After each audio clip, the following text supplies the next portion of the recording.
কথা হচ্ছে যদি সত্যি সত্যি ভারত এবং পাকিস্তানের মধ্যে যুদ্ধ লেগে যায় তাহলে বাংলাদেশের মানুষজন কার পক্ষে থাকবে?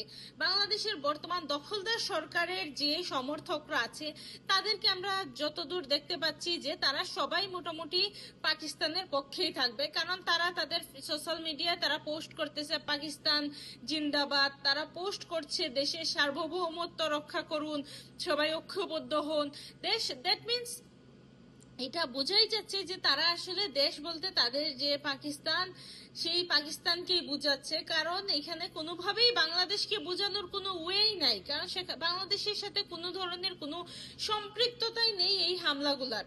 সুতরাং তাদের যে খারাপ লাগার বিষয়টা সেটা নিশ্চয়ই পাকিস্তানকে কেন্দ্র করে।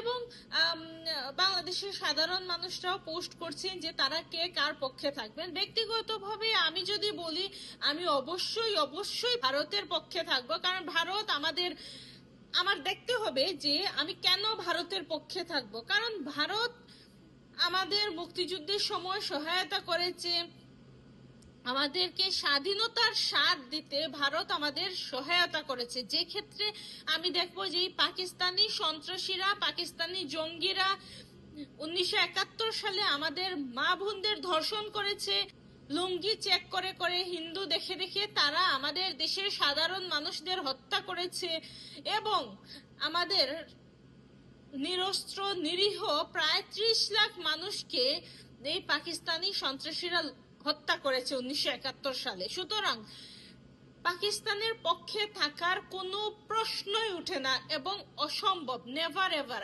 আমার জীবন থাকতে আমি কখনোই পাকিস্তানকে সাপোর্ট দিব না।